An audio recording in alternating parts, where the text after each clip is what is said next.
தமிழகம் வந்துள்ள இலங்கை தமிழ் அமைச்சர் வேலாயுதம் திமுக தலைவர் கருணாநிதியை சந்தித்து அங்குள்ள தமிழர்கள் நிலைமை குறித்தும் புதிய அரசு தமிழர்கள் நலனுக்காக எடுத்து வரும் நடவடிக்கைகள் குறித்தும் விளக்கினார்.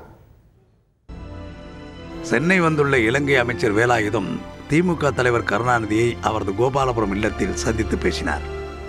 பின்னர் செய்தியாளர்களை சந்தித்த அவர் ஒரு மூத்த அரசியல்வாதி என்ற முறையில் கருணாநிதியை சந்தித்ததாக தெரிவித்தார்.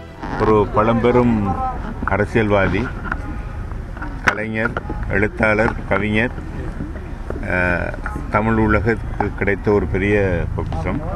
எனவே அரசியல் ரீதியாக அவரையும் சந்திக்க வேண்டும் என்று ஆசைப்பட்டேன்.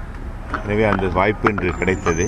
இலங்கையில் தற்காலிக முகாம்களில் உள்ள தமிழர்களை மீள்குடியமர்த்த தேவையான நடவடிக்கைகள் எடுத்து வருவதை கருணாநிதியிடம் விளக்கியதாக அவர் கூறினார். முகாம்களிலே தங்கியிருக்கின்ற மக்கள் வெகு விரைவில் அந்த முகாம்களில் இருந்து வெளிவந்து தங்களுடைய சொந்த இடங்களுக்கு போகக்கூடிய சூழலை உருவாக்குகின்ற விடயம் சம்பந்தமாக எடுத்து எம்பினேன்.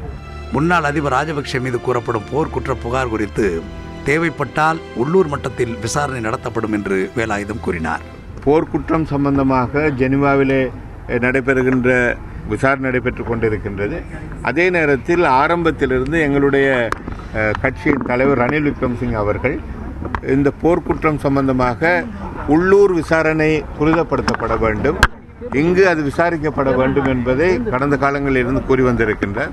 எனவே தேவை ஏற்படின் அந்த உள்ளூர் விசாரணை வலுப்படுத்தப்படும். அதற்கு தற்போதைய அரசாங்கம் பின்னிற்காது. தமிழகத்தில் உள்ள அகதிகள் குறித்த கேள்விக்கு பதிலளித்த வேலாயுதம் அவர்கள் நாடு திரும்ப விரும்பினால் அவர்களுக்கு தேவையான அனைத்து வசதிகளும் செய்து தரப்படும் என்றார். இங்கு இருக்கின்ற இலங்கை மக்கள் தங்களுடைய சொந்த மண்ணிலே குடியேற ஆசைப்பட்டால் அவர்களுக்கு தாராளமாக இலங்கை அரசு எல்லா வசதிகளையும் செய்து கொடுக்கும். ஒரு பெரும் போருக்கு பின் இப்போதுதான் கொஞ்சம் கொஞ்சமாக இலங்கையில் அமைதி திரும்பி வருவதாக வேலாயுதம் தெரிவித்தார்.